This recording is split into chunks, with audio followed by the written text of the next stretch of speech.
Hello everyone, my name is Mahek Gidwani. Hello everyone, my name is Himie Samar Divakara.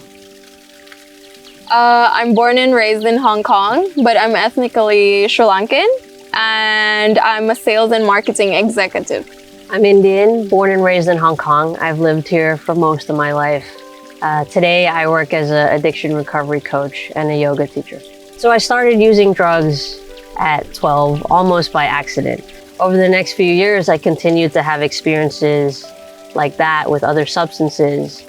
And eventually it became something that I could connect with people over. Later on, when I was about 17, 18, 19, the drugs, they stopped giving me the relief that they once did. And I ended up smoking round the clock. I was smoking before school, I was smoking during school, I was smoking after school. And it got to the point where when I wasn't using it, I was filled with anxiety, paranoia. I couldn't sleep without it. I ended up failing my first year of university, and my parents caught on. Once my parents found out, they spent about a year and a half trying to get me help, trying to convince me to go to rehab. We went to therapists for interventions. My dad and my sister, they dropped me off at a treatment center, and I was scared. I was scared to be there alone. Today, it feels like the biggest gift. And today, I'm so grateful for that moment and the change that came after it. The first time I had a panic attack, it was when I was in university. And I thought it was just, like, oh, you're just nervous, like panic attacks, they don't feel like anything. So it hits you like full blown. And it was very scary. It was traumatizing. I was in tears, I was crying. And then it happened even more frequently. And then I started thinking of ending my life. So that was the hardest part. It's very difficult because and until I attempted the first time. I don't know why, but somehow I feel connected to the ocean. And so that's where I first attempted, I was at a Zubin Foundation meeting for the youth committee.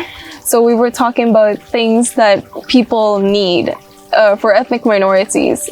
So I was just thinking mental health got brought up, and I was like, okay, that's good. It's being brought up. It's very important, right? Mental health is being dismissed so easily. While we were talking about it, I started getting emotional because it was such a touchy subject. After what I went through, it's like waves crashing in, But I'm really glad Shalini from the Zubin Foundation, she got me a therapist right away. She would insist, her and Gunjali used to insist, they're like, no, skip your class and you'll go to therapy, you'll talk to them. I'm really grateful for them for what they did. The next thing, how can you help your kid?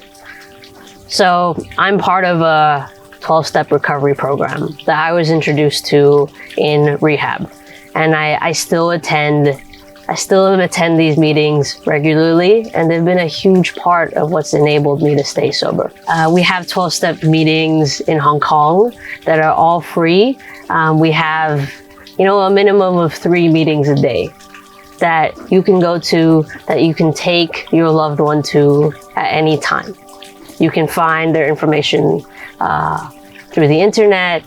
You can send an email, you can make contact. Many EM parents, I think they assume going to a therapist is bad. It's like, oh no, she's just overthinking, he's just overthinking. No, they're fine. But going to a counselor really helps, and in the same time, taking the medications, it also helps. The best way is to reach out, and especially for parents, especially dads out there, don't be afraid of loving your child, saying I love you, saying that I care for you. It's so mushy for EM parents, but don't worry, your kid will appreciate it. So a beautiful thing I brought into my recovery more recently is mind-body practices. They've helped me learn tools to quiet my mind, learn tools to get into my breath, to get into flow, to get into my body. And it's really helped with recovery. So a little advice for everyone, don't be afraid of reaching out. The first step is always the hardest. It's always a struggle, but don't think of yourself as a weak person just because you want help. It can help you on the long run. So talk to someone who cares and who will listen to you. Maybe that's what you need for now.